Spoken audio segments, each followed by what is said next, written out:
Jeffrey Dahmer. The name itself sends shivers down your spine. A name synonymous with evil, depravity, and unimaginable horror. He was a monster hiding in plain sight, a predator masquerading as an ordinary man. His crimes shocked the world, exposing the dark underbelly of humanity and leaving an indelible scar on the American psyche. This is the story of the Milwaukee Monster, a chilling descent into madness and the terrifying consequences of unchecked evil. Dahmer's early life was marked by a sense of isolation and detachment. Born in Wisconsin in 1960, he was a quiet child, withdrawn and introverted. Some say his fascination with death began at an early age, a morbid curiosity fueled by his father's work as a chemist. His parents' tumultuous relationship and eventual divorce only deepened his sense of alienation, pushing him further into a world of his own dark fantasies. It was in 1978, just weeks after his high school graduation, that Dahmer's sinister urges manifested in their most horrific form. Steven Hicks, a hitchhiker, became Dahmer's first victim. Lured to Dahmer's childhood home under the pretense of companionship, Hicks had no idea of the darkness that awaited him. Dahmer, fueled by a potent mix of alcohol and repressed desires, bludgeoned Hicks to death. A gruesome act marking the beginning of his reign of terror. Over the next decade, Dahmer drifted, his dark secret buried deep. He joined the army, was stationed in Germany, and even tried to assimilate back into civilian life. But the monster within him was never truly dormant. He continued to kill, claiming the lives of young men, often transients or those on the margins of society, their disappearances easily dismissed or overlooked. He honed his methods, each murder becoming more calculated, more depraved. Section 5, The Chamber of Horrors. This section delves into the dark and twisted world of Jeffrey Dahmer, a man whose name has become synonymous with terror and depravity.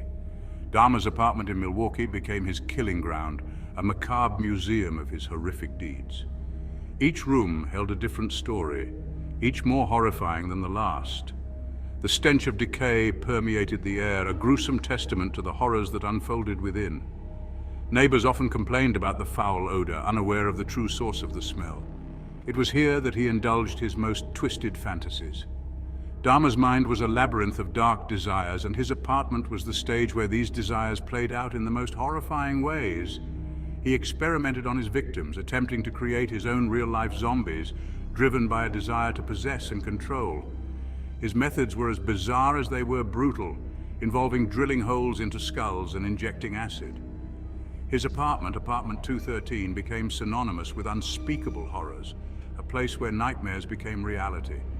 The walls of this apartment witnessed acts of unimaginable cruelty, turning it into a chamber of horrors that would haunt the memories of all who learned of its secrets. Section 6, A Glimmer of Hope, Extinguished. In 1991, Tracy Edwards, a young man who had narrowly escaped Dahmer's clutches, stumbled into the arms of the law. His harrowing tale of near death and his description of the horrors he witnessed led police to Dahmer's doorstep. The officers who entered apartment 213 were met with a scene straight out of a horror film, a charnel house of human remains and instruments of torture. Section 7, Unmasking a Monster. The nation watched in disbelief and horror as the full extent of Dahmer's crimes came to light.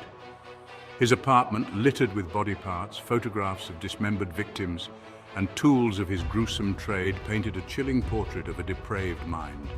The world was forced to confront the reality that a monster had walked among them, hidden in plain sight.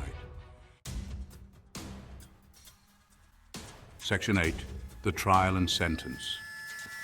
The courtroom was filled with an air of tension and anticipation as the trial of Jeffrey Dahmer began.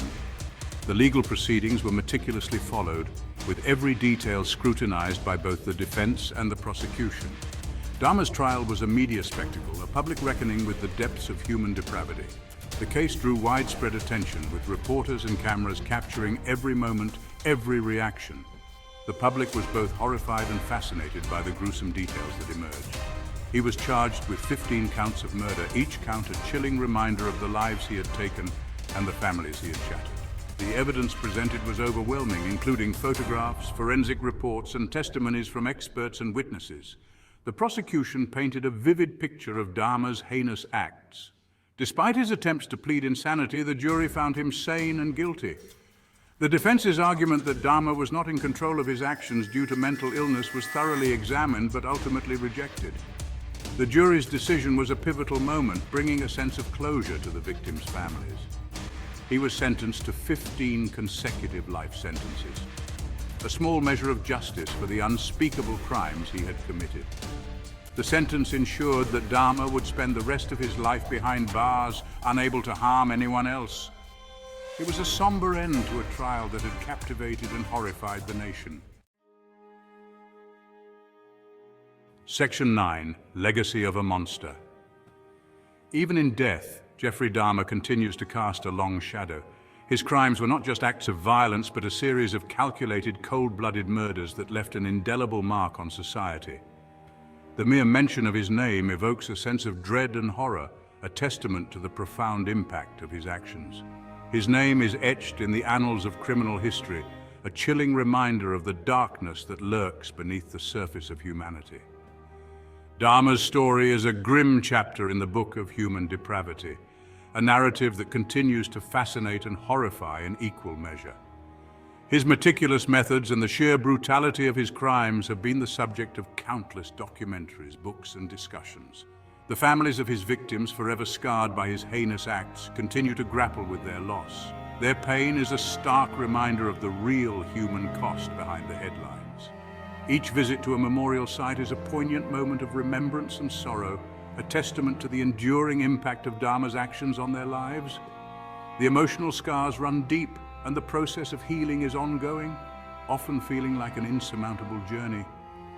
The case sparked a national conversation about mental illness, homophobia, and the systemic failures that allowed Dahmer to operate for so long.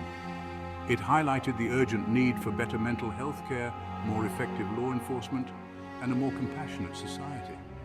The discussions that followed Dahmer's arrest and trial brought to light the many ways in which the system had failed, not just the victims, but also Dahmer himself. These conversations continue to resonate today, influencing policies and perceptions about mental health and criminal justice. The legacy of Jeffrey Dahmer serves as a chilling reminder of the importance of vigilance, the fragility of life, and the monstrous potential that lies within the human heart. His story is a cautionary tale, urging society to remain vigilant and compassionate, to recognize the signs of distress, and to act before it's too late. It is a stark reminder that monsters are not born but made, and that the potential for darkness exists within us all. The lessons learned from Dahmer's case continue to shape our understanding of human nature and the importance of empathy and intervention.